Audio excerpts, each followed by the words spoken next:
के कई वीडियो डाले जा चुके हैं। आप लोगों को अब वीडियो समझ में भी आने लगे होंगे, तो वीडियो कृपया करके आप लोग लाइक, शेयर और सब्सक्राइब करें ताकि हम लोगों का भी मनोबल बढ़े और आप लोगों के पास भी टाइम पर जो वीडियो डाला जाए तत्काल पहुंच सके।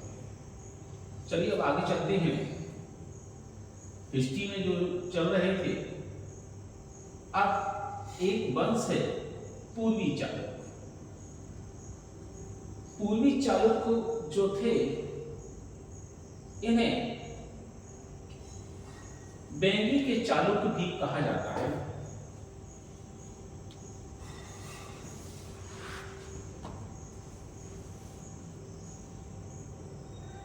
क्योंकि इनकी राजधानी बेंगी है और इस वंश के संस्थापक जो हैं विष्णुवर्धन।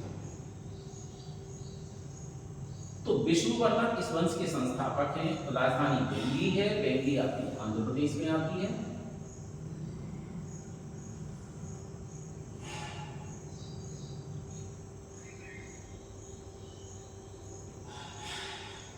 और वैसे अगर पूछा जाए कि चालुक्य शासक जो हैं किस गोत्र के हैं, तो वो भी विष्णुवर्धन गोत्र ही है।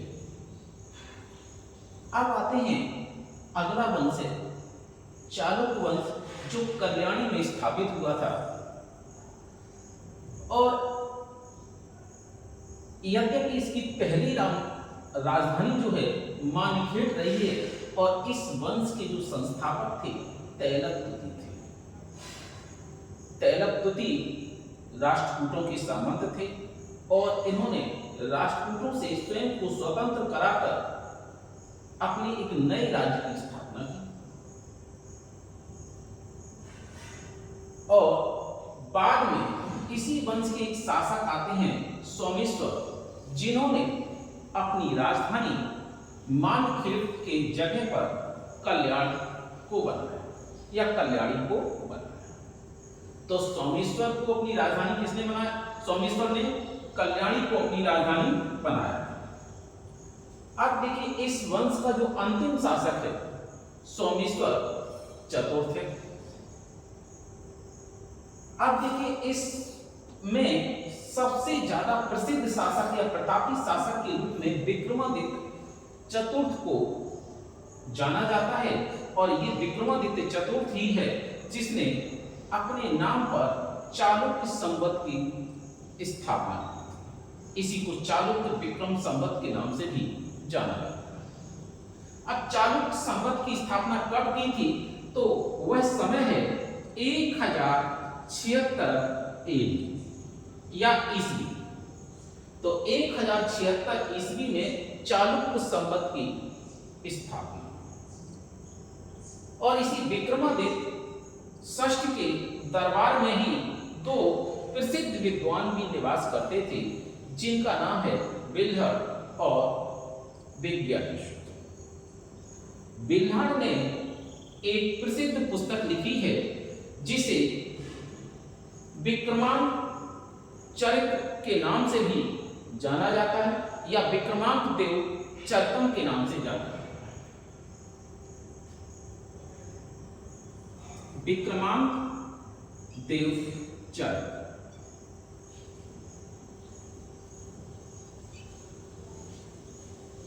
और दूसरे विद्वान जो हैं विज्ञानेश्वर हैं। विज्ञानेश्वर की भी एक प्रसिद्ध पुस्तक है जो बहुत बार पूछी जा चुकी है, मिताक्षर।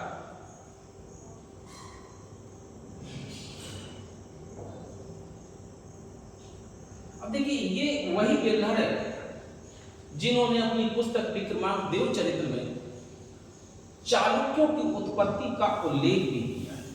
और इन्होंने चालुक्यों की उत्पत्ति ब्रह्मा के चुलुक से बताई है, याद कि ब्रह्मा के चुल्लू से चालुक्यों को उत्पन्न हुआ है, ऐसा बताया गया है। तो उत्पत्ति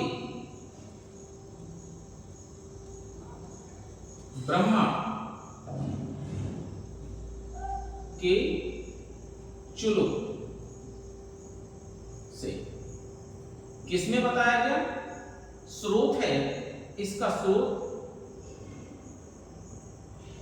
आपका बिल्हड़ की जो पुस्तक है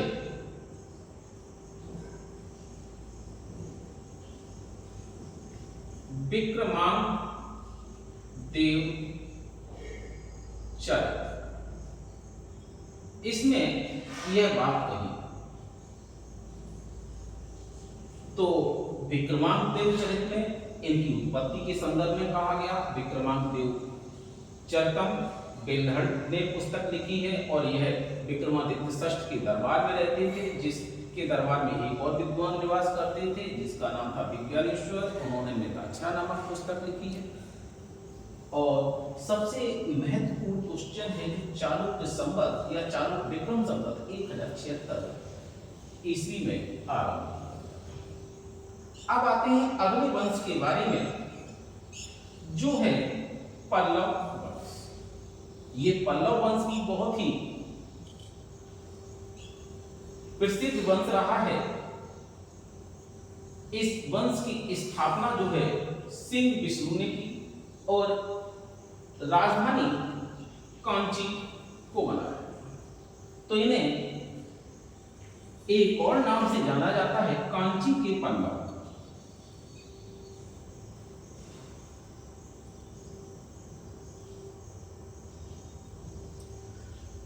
अब देखिए सबसे बड़ी बात यह है कि जो कांची के पल्लव हैं ये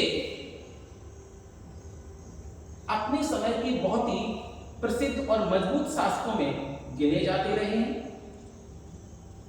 तो सिंह विष्णु जो इस वंश के संस्थापक हैं, इनके एक दरबारी थे जिसका नाम था भारवी। इसके दरबार में एक विद्वान निवास करता था जिसका नाम है भारवी। ये संस्कृत के प्रकांड विद्वान रहे हैं और व्याकरणाचार में इनकी गिनती रही है। और इन्होंने एक पुस्तक लिखी थी जिसका नाम है किरातुर्ज नियम।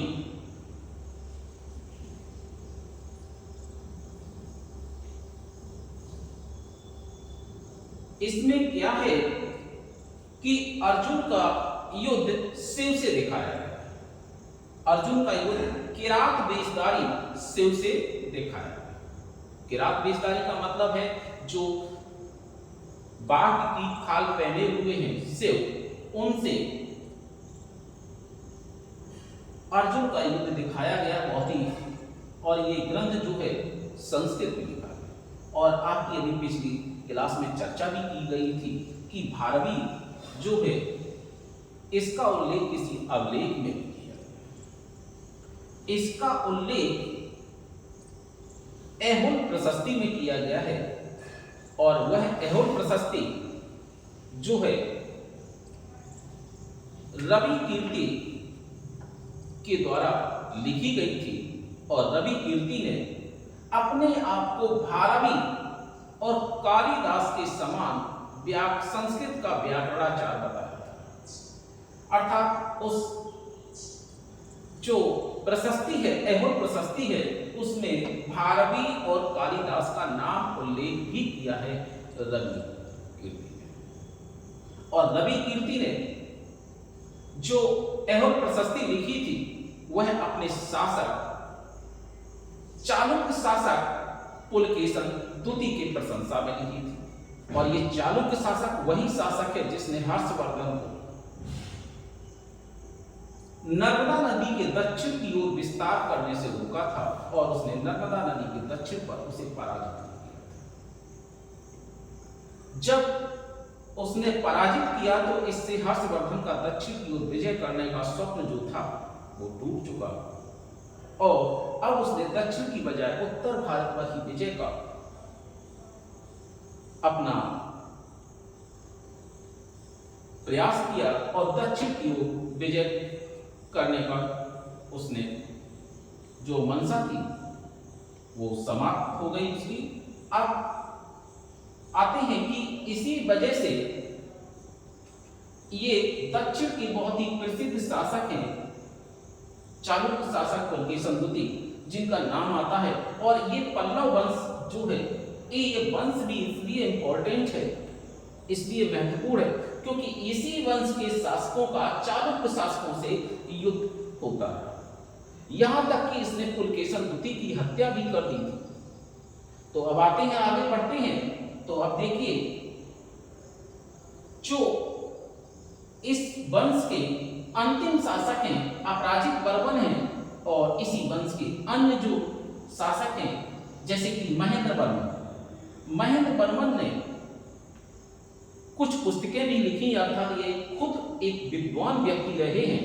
इन्होंने एक पुस्तक लिखी मत्त विलास प्रहसन और भगवदज्जी कियम,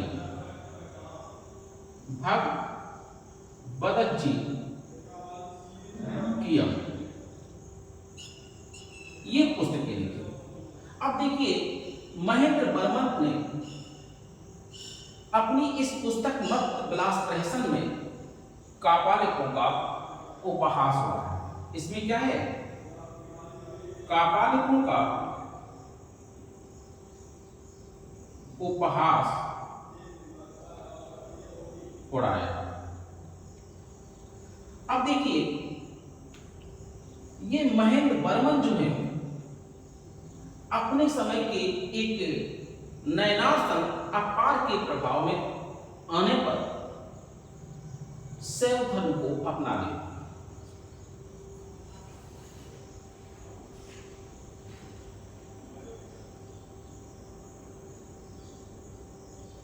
तो पूछा जाता है कि महेंद्र बर्मन के समकालीन और उनकी नजर में जो सम्मानीय नयनार संत थे उसका नाम क्या था?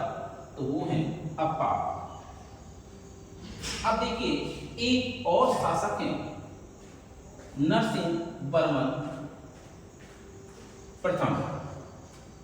नरसिंह बर्मन प्रथम की जो उपाधि है वो वातापी कौंड की उपाधि, और ये वातापी कौंड की जो उपाधि है इन्होंने चालुक्य शासक पुलकेशन द्वितीय को पराजित करने के उपलक्ष्य में यह धारण की थी, और इसने पुलकेशन द्वितीय को पराजित करने की पीठ पर विजयश्री अंकित करवा दी थी, उसकी हत्या कर दी थी। तो ये वातापी पर विजय का, और इसी समय देखिए इसने एक मंदिर निर्माण शैली का विकास भी किया था। तो मामल्लपुरम में दो प्रकार की शैली का विकास हुआ था मंदिरों के संबंध में, एक रथ शैली और मंडप शैली। रथ शैली में जो है सप्त पैगोड़ा मंदिर की चर्चा आती है, और इसमें सबसे छोटा मंदिर है या सबसे छोटा रथ है द्रौपदी का रथ। सबसे छोटा रथ द्रौपदी का, सबसे बड़ा रथ या विशाल रथ ये युधिष्ठिर या धर्मराज का।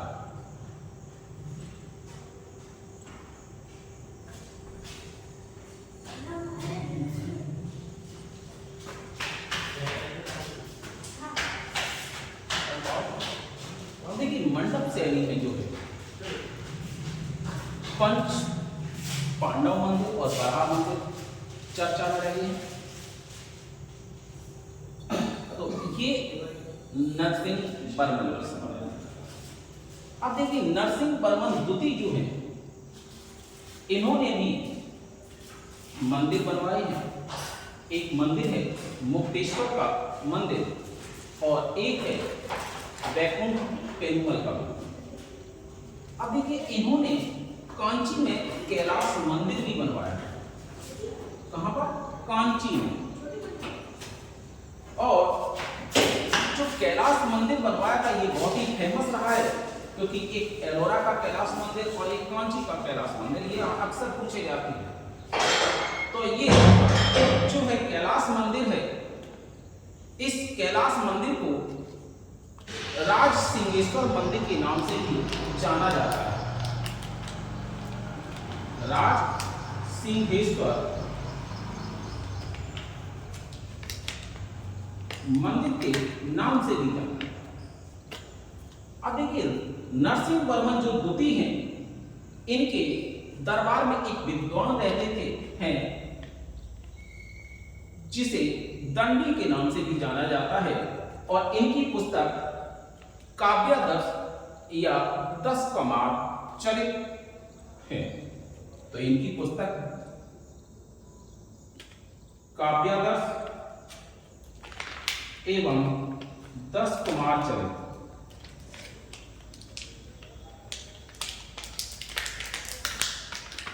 अब देखिए एक और शासक है नंदी वर्मन तृतीय, जिसका विवाह राजकुमारी शंखा से हुआ था।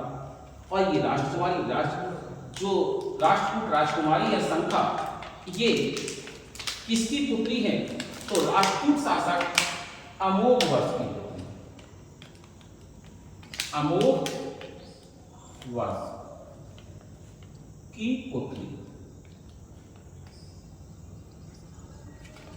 और देखिए नंदी वर्मन द्वितीय के ही दरबार में कवि पेरुन देवनार निवास करते हैं। तो पेरुन देवनार नामक जो कवि है, विद्वान है, वो किसके दरबार में निवास करते हैं? तो वो है आपके नंदी वर्मन तृतीय। देखिए आप लोगों को अगर वीडियो पसंद आए तो लाइक शेयर सब्सक्राइब जरूर करें, और अगर कोई दिक्कत आ रही है तो उसके बारे में कमेंट से हमारे पास अपनी सूचनाएं जरूर पहुंचाएं।